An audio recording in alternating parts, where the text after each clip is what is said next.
नमस्कार, एक बार फिर से स्वागत है आपका हमारे YouTube channel study point Shivanand में। और एक बहुत ही बड़ी सीरीज लेकर आया हूँ।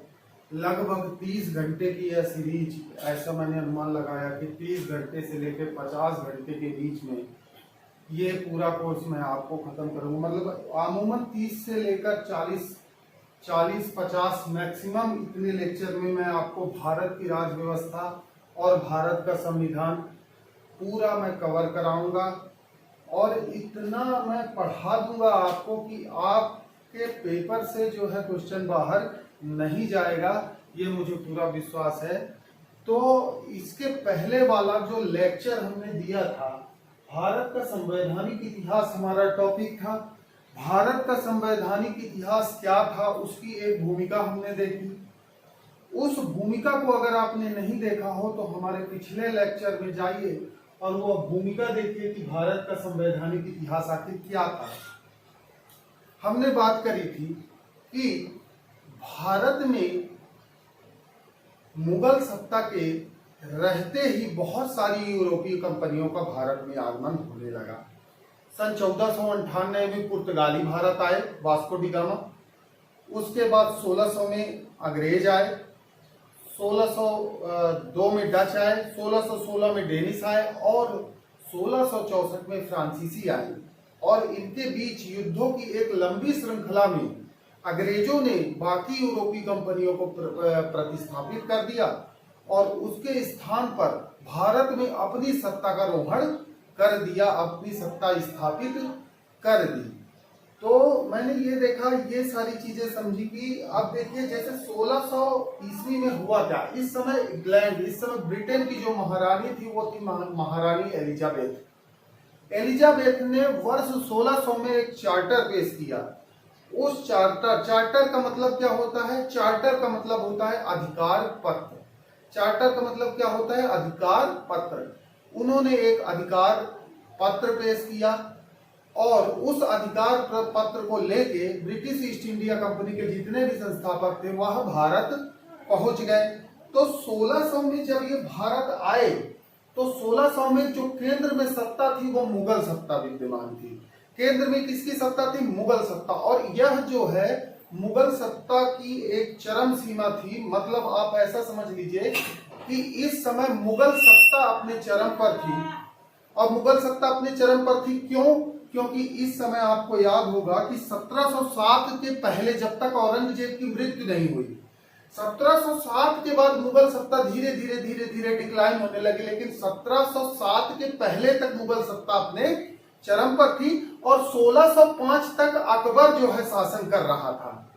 1600 तक अकबर शासन कर रहा था। तो आप सोच सकते हैं कि मुगल सत्ता जो है अपने पीक पर थी। तब British east India company Bharat में अपना एक्सपेंशन नहीं कर पाई, क्योंकि वो तब वो जो कंपनी थी वह सिर्फ मात्र साउथ इंडिया तक ही सीमित थी, मात्र दक्षिण भारत तक ही सीमित थी। लेकिन जैसे जैसे जैसे जब मुगल सम्राट औरंगजेब 1707 में मर जाते हैं, उसके बाद धीरे धीरे मुगल सत्ता डिक्लाइन होने लगती है। अब ये कहानी ये हुई कि मैंने कल आपको बताया था कि दो बड़े युद्ध होते हैं। एक होता है प्लासी का युद्ध और दूसरा होता है बक्सर का युद्ध। ये दो निर्णायक युद्धों के बाद, प्लासी का युद्ध तो एक बार यह माना जा सकता है कि यह षड्यंत्र के कारण अंग्रेजों ने जीत लिया, मीर जाफर के साथ षड्यंत्र किया और यह युद्ध वो जीत गए। लेकिन बक्सर के युद्ध में 3 महान शक्तियों, जिसमें पहली महान शक्ति थी मुगलों को, प्लस अवध के नवाब शुजाउद्दौला को, और इसके अलावा बंगाल के नवाब मीर कासिम को, जो मीर जाफर का दामाद था, इन तीनों को एक साथ बक्सर के युद्ध में अंग्रेजों ने हरा दिया और पूरे बंगाल में इन्होंने पूरे बंगाल को कॉन्क्वायर कर लिया, पूरे बंगाल पे अपना क्या कर लिया? अधिकार कर लिया। तो 1757 और 1764 का युद्ध होता है, यहाँ पे समझाते हैं। ये देखिए 1600 ईस्वी में ईस्ट इंडिया कंपनी का भारत आगमन होता है। मुगल सत्ता के कमजोर पड़ने पर विस्तार करना यह प्रारंभ करते हैं और 1757 और 1764 के बाद विस्तार इनका चरम पर हो जाता है और इनके हाथ बंगाल का एक बहुत बड़ा क्षेत्र लग जाता है। तो इस चीज को थोड़ा समझते हैं। 1600 में कंपनी आई, एक्सपेंशन नहीं कर पाई, लेकिन दो महान क्रांतियां 1757 का प्लासी और 1764 का बक्सर। प्लासी और बक्सर में अंग्रेज क्या होता है, अंग्रेज विजयी होते हैं और जब अंग्रेज विजयी होते हैं तो एक संधि होती है, इलाहाबाद की संधि। इलाहाबाद की संधि, the treaty of Allahabad, Allahabad की संधि। यह संधि होती है कब?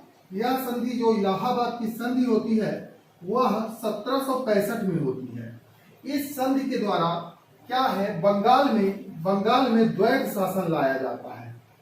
द्वैध शासन लाया जाता है जिसके अंतर्गत ब्रिटिश ईस्ट इंडिया कंपनी को बंगाल के साथ साथ बिहार और उड़ीसा का एक बहुत बड़ा क्षेत्र मिल जाता है। तो बंगाल, बिहार, उड़ीसा का एक बहुत बड़ा लैंड ये कॉन्क्वायर कर लेते हैं। जब ये लैंड कॉन्क्वायर कर लेते हैं इलाहाबाद की संधि के द्वारा, तब इनके पास एक भूभाग हो जाता है, इनके पास एक भूभाग हो जाता है और जिस पर यह कॉन्क्वायर कर लेते हैं, ऐसा माना जाता है कि अगर युद्ध में कोई जीत जाता है तो वहां की जनसंख्या भी उसी के अधीन हो जाती है, तो इनके पास एक जनसंख्या हो जाती है। प्लस द्वैध शासन के थ्रू, डुअल गवर्नेंस डायरकी के थ्रू ये क्या करते हैं, वहां पे क्या है, जब द्वैध शासन लगाते हैं तो यह सरकार की भूमिका में आ जाते हैं और यह पूरी तरह से क्या होते हैं, अपने निर्णयों के लिए क्या होते हैं, संप्रभु होते हैं, मतलब सॉवरेन होते हैं। तो जब यह चार चीजें आ जाती हैं तो कोई भी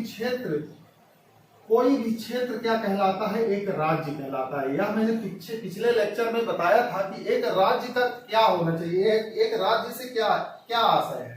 तो एक राज्य से आशय है कि कोई उसका निश्चित भूभाग होना चाहिए, उस राज्य की निश्चित जनसंख्या होनी चाहिए, उस पर एक सरकार होनी चाहिए और वह अपने बाह्य और आंतरिक मामलों के लिए सॉवरेन होनी चाहिए, है ना। वह बाह्य और आंतरिक मामलों के लिए कैसी होनी चाहिए, संप्रभु होनी चाहिए। अब अंग्रेजों के पास यह तीनों चीज आ गई।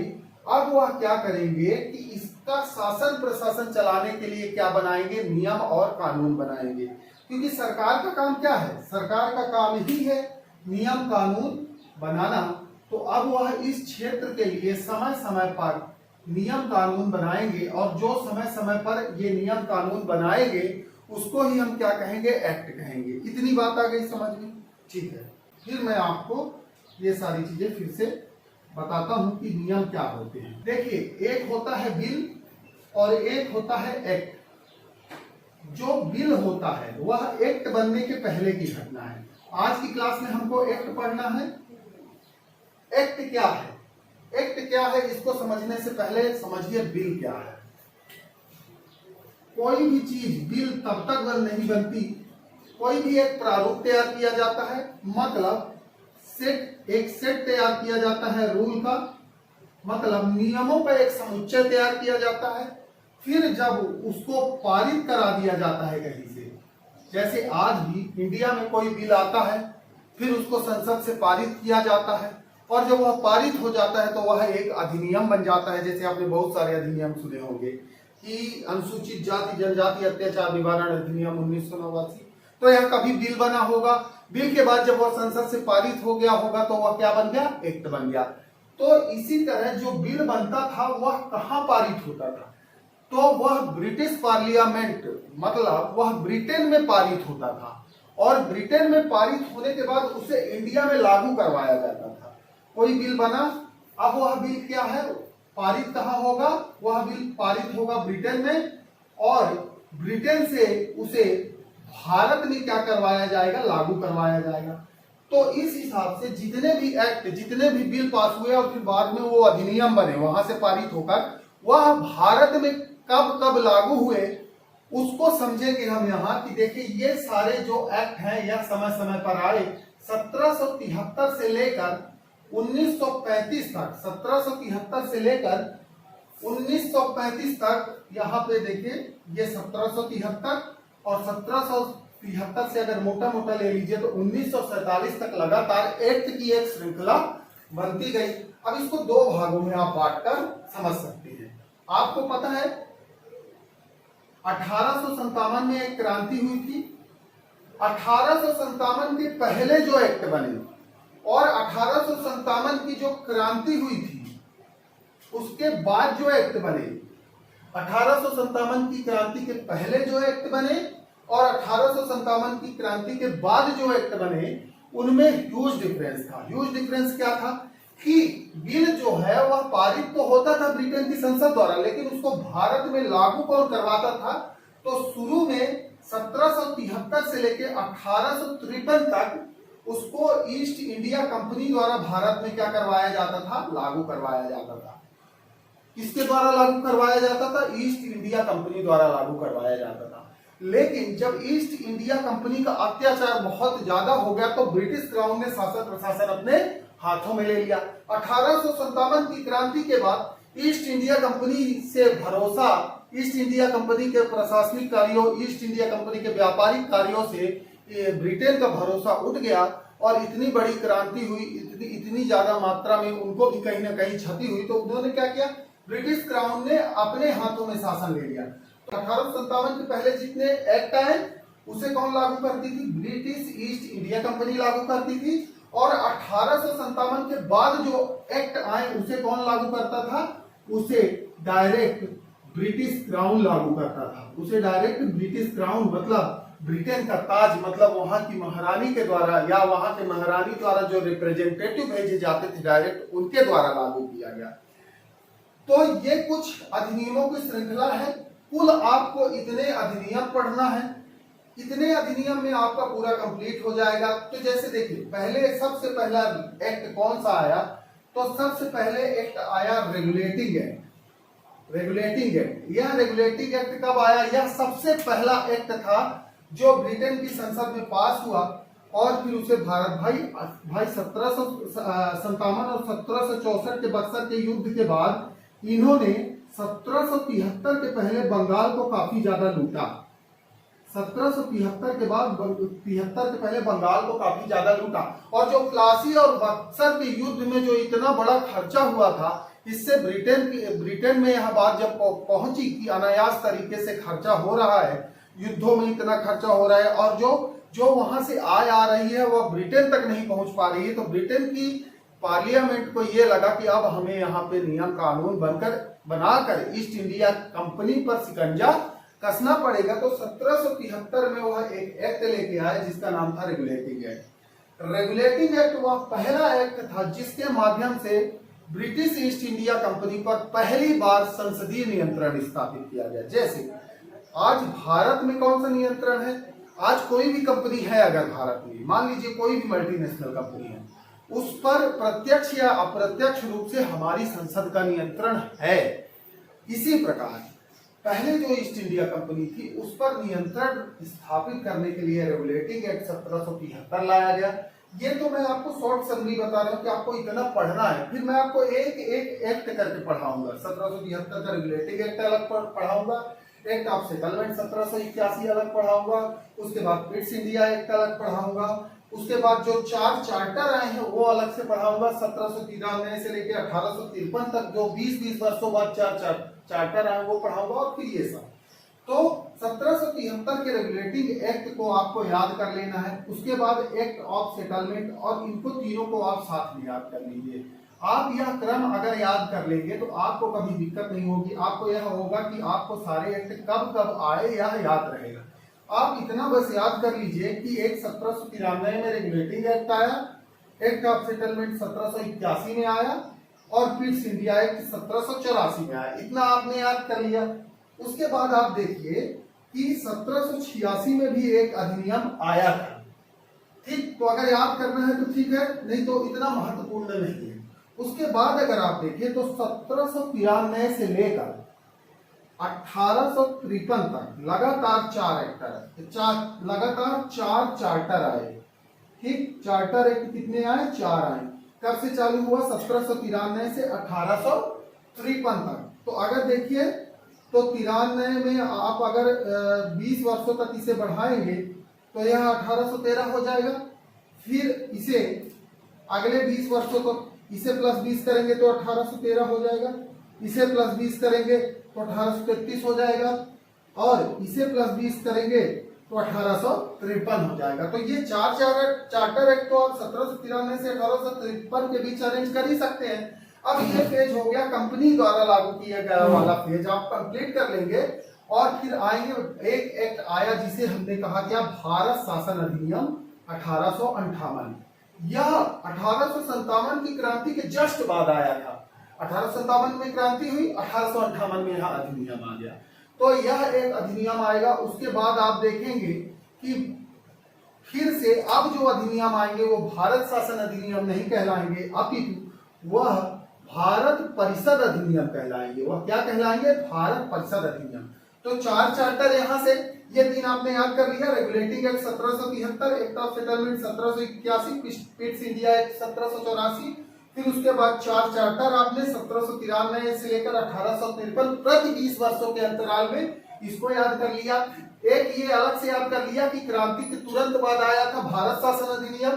उसके बाद भारत परिषद अधिनियम कुल कितने आए, तो भारत परिषद अधिनियम कुल आए 3, है ना। एक भारत परिषद अधिनियम 1861 में आया, दूसरा भारत परिषद अधिनियम 1892 में आया, और तीसरा भारत परिषद अधिनियम मार्ले मिंटो के समय, जब मिंटो यहाँ के वायसराय थे, तो 1909 में आया। तो ये 3 श्रृंखला आप ऐसे याद कर लोगे।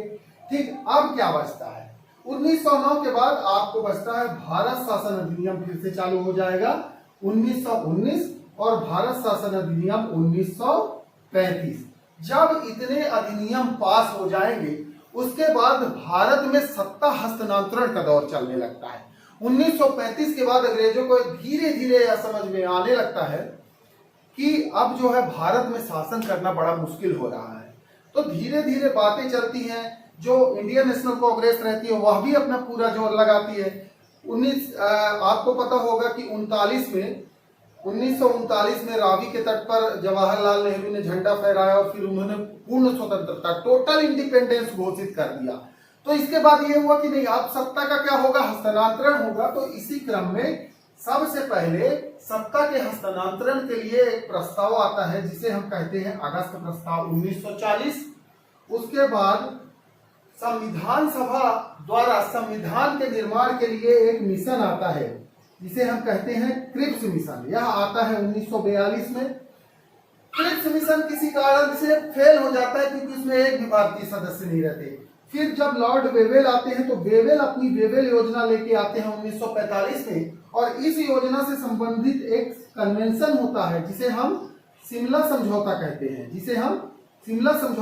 1945 में। और अंततः कैबिनेट मिशन आता है 1946 में, और कैबिनेट मिशन की ही संस्तुतियों पर भारत का संविधान बनाया जाता है। तो यह पूरी यात्रा की भारत का संविधान बनाने के लिए कितने एक्ट पास हुए, और उसके बाद तो आपको एक बार मैं रिवीजन कराता हूं, बहुत आसान है। अगर एक बार आपको एक्ट का क्रम याद हो गया ना, एक बार एक्ट तो मैं आपको पढ़ा दूंगा, मैं आपको समझा दूंगा एक एक्ट के अंदर क्या क्या प्रोविजन है। लेकिन उससे ज्यादा जरूरी क्या है कि ये सारी चीजें ये आपको भूले ना, तो आपको याद रखना है कि सबसे पहले आया 1773 का रेगुलेटिंग एक्ट, जिसने ईस्ट इंडिया कंपनी पर एक संसदीय नियंत्रण स्थापित किया। फिर रेगुलेटिंग एक्ट के बाद आता है एक्ट ऑफ सेटलमेंट 1781। यह क्यों आया था भैया, यह रेगुलेटिंग एक्ट में जो कमियां थी उन कमियों को दूर करने के लिए एक्ट ऑफ सेटलमेंट आया 1781 में। फिर उसके बाद पिट्स इंडिया एक्ट आया कब, 1784 में। आपने इतना याद कर लिया, 73, 81 और 84। फिर उसके बाद एक अधिनियम आया था 1786 का अधिनियम, मैं पढ़ा दूंगा, बहुत ज्यादा महत्वपूर्ण नहीं है। इसमें गवर्नर जनरल को बहुत ज्यादा शक्तियां दी जाती हैं। 1786 के एक्ट में होता यह है कि इस समय कार्नावालिस बाहर आता है, और कार्नावालिस अमेरिका वगैरह में हार चुका होता है, लेकिन जब वह इंडिया आता है तो वह यह कहता है कि आप हमें एज अ गवर्नर जनरल प्रधान सेनापति बना दीजिए। तो उसकी कुछ ऐसी डिमांड रहती है, और कार्नावालिस फिर बहुत काफी योग्य व्यक्ति था, उसने बहुत सारे सिद्धांत ऐसे दिए, है ना। तो कार्नावालिस के कारण ये 1786 का एक्ट मैं आपको पढ़ा दूंगा। ठीक, फिर उसके बाद चार्टर की श्रृंखला शुरू हो जाती है और 4 चार्टर प्रति 20 वर्षों में 4 चार्टर आते हैं। 1793 के बाद 20 वर्ष जोड़िए तो 1813 का एक्ट आ जाता है। 1813 के एक्ट के बाद 20 साल जोड़िए तो 1833 का एक्ट आ जाता है और 1833 के एक्ट के बाद 1853 का एक्ट अगर आप 20 साल जोड़ेंगे तो ये 4 तो आपको ऐसे ही याद हो गए। आपको बस याद करना है 1793 और 1853 तक आके रुक जाना है। फिर उसके बाद ब्रिटिश काउंसिल द्वारा एक चीज आपको याद हो जाएगी कि भाई 1857 की क्रांति के तुरंत बाद उन्होंने एक एक्ट लेके आया, भारत शासन अधिनियम 1858, और उसके बाद भारत परिषद की श्रृंखला शुरू होती है। तो भारत परिषद अधिनियम 1861 आता है, भारत परिषद अधिनियम 1892 आता है और भारत परिषद अधिनियम जिसे पार्लियामेंटो सुधार भी कहते हैं 1909 आता है और उसके बाद 2 बचते हैं, भारत शासन अधिनियम 1919 और भारत शासन अधिनियम 1935। फिर उसके बाद सत्ता हस्तांतरण का दौर चलने लगता है। अगस्त प्रस्ताव आता है 1940 में। ठीक, अगस्त प्रस्ताव वही था जो नेहरू ने जब झंडा फहराया उसके बाद कांग्रेस कमेटी ने एक टोटल इंडिपेंडेंस का एक प्रस्ताव पेश किया जिसे अगस्त प्रस्ताव कहा गया। तो अगस्त प्रस्ताव आता है 1944 में। क्रिप्स मिशन आता है 1942 में जिसका विरोध हुआ, लेकिन बेबल ने उसका समाधान निकालने की कोशिश की, हालांकि असफल रहे। 1945 में बेबल की योजना आती है। शिमला कन्वेंशन में उस योजना को मूर्त रूप देने का प्रयास किया जाता है, लेकिन किसी कारणवश वह नहीं हो पाता। लास्ट में जब कैबिनेट मिशन आता है 1946 में, तब यह भारत में सत्ता हस्तांतरण और संविधान सभा के गठन तथा संविधान सभा के द्वारा संविधान बनाए जाने के लिए जो संस्तुतियां देता है उसको फाइनली मान लिया जाता है, उसको फाइनली एक्सेप्ट कर लिया जाता है। और फिर आपको पता ही है कि 1946 से फिर ये संविधान बनना हमारा चालू होता है और धीरे धीरे हमारा संविधान बनकर तैयार हो जाता है। तो अब आज के लेक्चर में आपको सिर्फ आपके दिमाग में सेट किया है, ये ग्राफ सेट किया कि आपको इस तरह से चीजों को याद रखना है।